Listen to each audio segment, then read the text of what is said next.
नमस्कार, मैं प्रवीण गौतम। दोस्तों, वीडियो में बात करेंगे कि अंजना ओम कश्यप को धर्मेंद्र के मरने की झूठी खबर को लेकर अखिलेश यादव ने गजब का रोस्ट करते हुए बीबीसी का वीडियो प्रेस कॉन्फ्रेंस में क्यों दिखाया, जो इस बात को दिखाता है कि हाजिर जवाबी में और ह्यूमर में शायद अखिलेश यादव से बेहतर कोई नेता नहीं है। अखिलेश यादव ने बीबीसी का वीडियो दिखाते हुए मीडिया को एकदम से आईना दिखा दिया। क्या कहा अंजना ओम कश्यप की झूठी खबर को लेकर, आज तक की झूठी खबर पर क्या कहा, आगे आपको दिखाएंगे। पहले बात करते हैं कि टीवी चैनलों की एग्जिट पोल को लेकर। जब बिहार में एग्जिट पोल आया तो अखिलेश यादव क्या शंका जाहिर करते हैं, किस खेल का आरोप लगाते हैं, क्या कहते हैं टीवी चैनलों के एग्जिट पोल का डीएनए करते हुए अखिलेश यादव, जरा सुनिए। भारतीय जनता पार्टी रणनीति के तहत ये सब एग्जिट पोल या टीवी चैनलों को वो नैरेटिव और परसेप्शन क्रिएट करने के लिए देते हैं। और ये बात भी छिपी नहीं है कि अगर चैनल्स को फंड न किया जाए तो चैनल्स नहीं चलेंगे, क्योंकि उनका प्रतिदिन का खर्चा बहुत है, महीने का खर्चा बहुत है, वो कैसे खर्चा निकलेगा। और फिर जो एजेंसी सर्वे करती हैं, जो एजेंसी सैंपल करते हैं, पता नहीं सैंपल कलेक्शन क्या था।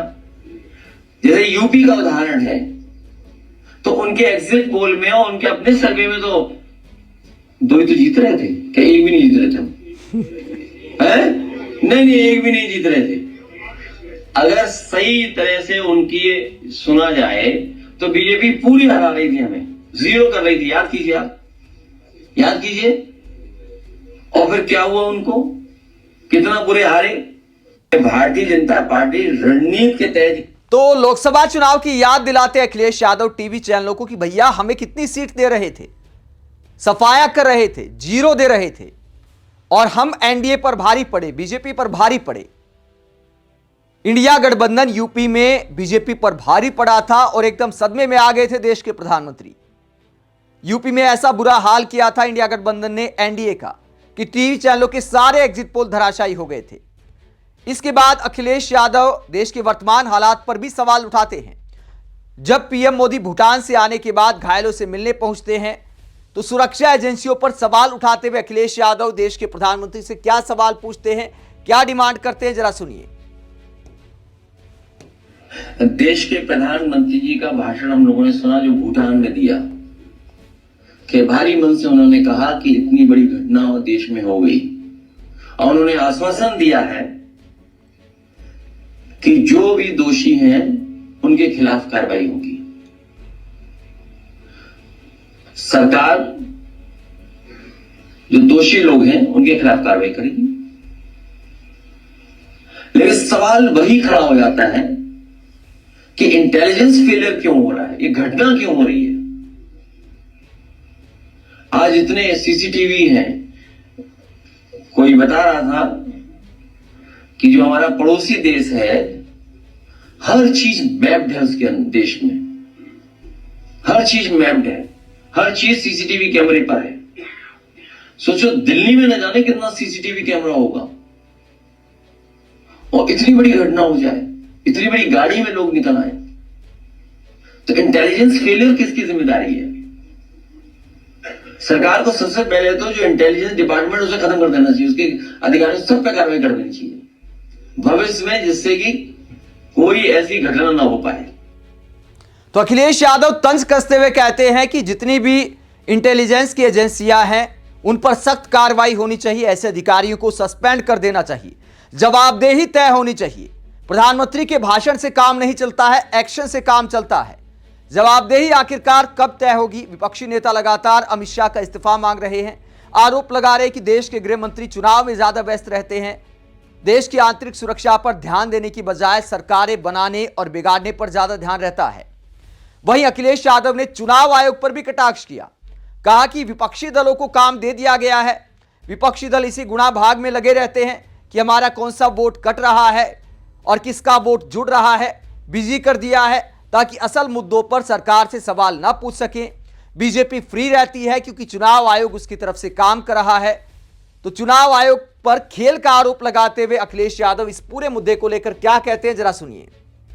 एडमिनिस्ट्रेशन पूरा सरकार का है, बीजेपी का एडमिनिस्ट्रेशन है, पूरा एडमिनिस्ट्रेशन लगा हुआ है बीजेपी के वोट बनवाने में, और बीजेपी के लोग फ्री हैं। और हमारा बोर्ड न बन पाए और परेशान करने के लिए सब बैठे हुए अधिकारी इसकी समय समय पे जानकारी देंगे हमारे ये SIR PDA प्रहारी, और हम लोग उसकी शिकायत इलेक्शन कमीशन को करेंगे। और हमें उम्मीद है कि आयोग हमारी मदद करेगा, निष्पक्ष कार्रवाई करेगा, और ऐसे अधिकारी जो रुचि नहीं ले रहे हैं वोट बनवाने में या सहयोग नहीं कर रहे हैं पॉलिटिकल पार्टी का, उनके खिलाफ कार्रवाई करे आयोग की। समय समय हम लोग बताएंगे। एडमिनिस्ट्रेशन पूरा सरकार का है। तो अखिलेश यादव आरोप लगाते हैं कि चुनाव आयोग बीजेपी की तरफ से काम करता है, इसीलिए हमारी पार्टी को SIR PDA प्रहरी तैनात करने पड़ रहे हैं। एक स्पेशल विंग बनाई है समाजवादी पार्टी ने SIR के लिए। तो विपक्षी दलों के ऐसे हालात आ गए हैं। आगे अखिलेश यादव इस मुद्दे पर क्या कहते हैं, जरा सुनिए। ये भारतीय जनता पार्टी की जानबूझ करके साजिश है, षड्यंत्र है कि हम आप सब लोग कंफ्यूज रहें और इस सीमा तक कंफ्यूज कर दें कि आप वोट बनाने में, वोट जुड़वाने में ही व्यस्त हो जाएं, और जिन मुद्दों पे सरकार असफल है उन सवालों को हम ना पूछ पाए जनता से, के बीच में सरकार से सवाल न कर पाए। ये भारतीय जनता पार्टी की तो अखिलेश यादव आरोप लगाते हैं कि असल मुद्दों से ध्यान भटकाने की ये सारी प्लानिंग है। बीजेपी जो वादे पूरे नहीं कर पाती उसको लेकर कोई सवाल पूछने की फुर्सत नहीं विपक्षी नेताओं के पास। बहुत सारे ऐसे वादे हैं जो कई राज्यों में बीजेपी ने किए हैं, जैसे कि स्कूटी का वादा याद दिलाया अखिलेश यादव ने। कोई मोटरसाइकिल थी कि स्कूटी थी? हाँ स्कूटी। तो बताओ कहां है स्कूटी? कहां है स्कूटी? तो अखिलेश यादव कहते हैं कि कुछ राज्यों में स्कूटी का वादा किया गया था, लेकिन मीडिया सवाल नहीं पूछती कि स्कूटी कहां है। कोई पूछने वाला नहीं है कि बीजेपी वालों स्कूटी कहां है। अब मीडिया को लेकर अखिलेश यादव जबरदस्त तैयारी के साथ आए थे प्रेस कॉन्फ्रेंस में। एक तो एग्जिट पोल को लेकर सवाल था तो उसका जवाब दिया, दूसरा मीडिया की विश्वसनीयता को लेकर अखिलेश यादव ने BBC का एक वीडियो दिखाया। BBC पर यह आरोप लगा था कि अमेरिका के राष्ट्रपति डोनाल्ड ट्रंप का एक बयान उन्होंने एडिट करके चलाया, जिससे अर्थ का अनर्थ बन गया। आरोप लगा तो उसके बाद BBC के डायरेक्टर जनरल को इस्तीफा देना पड़ गया। यह वीडियो दिखाते हुए अखिलेश यादव क्या कहते हैं, अजना ओम कश्यप पर क्या कहते हैं, जिन पर काफी ट्रोलिंग हो रही है, क्योंकि धर्मेंद्र की मौत की खबर अजना ने चलाई थी, एंकर थी उस वक्त आज तक पर, तो भयंकर ट्रोलिंग का सामना करना पड़ रहा है। पहले तेजस्वी यादव ने मजाक उड़ाया था, अब अखिलेश यादव ने तंज कसते हुए कहा कि मैं कभी एतबार नहीं करूंगा आज तक वालों पर। क्या कहा जरा सुनिए। ये जो पत्रकार चलाइए, आवाज थोड़ी डाउन कर। BBC के डायरेक्टर जनरल किम डेवी और हेड ऑफ न्यूज डेबोरा टर्नेस ने इस्तीफा दे दिया है। और अपने चैनल कोई कराची जिता रहा था, कोई इस्लामाबाद, कहां तक पहुंच गए थे? अरे हाँ, अच्छा ये बताइए, अभी देखिए हम लोग, अब मैंने तय कर लिया है कि आज तक और ये जो चैनल मरने की खबर देते हैं, मैं कभी भी इन चैनलों की मानूंगा नहीं, और उनको देख करके मैं ट्वीट कभी नहीं करूंगा। जब तक हम व्यक्तिगत नहीं जान जाए किसी के बारे में, तब तक ये गलती नहीं करेंगे। 2 बार गलती हमसे हुई है, दूसरी बार हमसे गलती हुई है, और ये चैनलों पे भरोसा करोगे तो डूब ही जाओगे। क्या क्रेडिबिलिटी है बताओ, तुम बताओ पत्रकार क्या करें हम, कहां सर मारे बताओ। अब खुद सोचो ना, मतलब हमसे गलती हो जाए, सोचो हम लोग के हमारे खिलाफ कितने चैनल हो जाएंगे, हमें तो जीने नहीं देंगे। और वहां चैनल अपना कोई दिक्कत नहीं, फिर आगे मेकअप करके फिर शुरू हो झूठ बोलना। हाँ सच है, बिना मेकअप के नहीं आते हैं चैनल पे। तो अखिलेश यादव तंज कसते हैं कि मीडिया की कोई जवाबदेही नहीं, झूठ पकड़ा भी जाता है तो मेकअप करके फिर झूठ बोलना शुरू हो जाते हैं। अजना ओम कश्यप ने जो खबर पड़ी थी, आज तक का नाम लिया अखिलेश यादव ने, उस पर तंज किया कि मैं कभी जिंदगी में भरोसा नहीं करूंगा।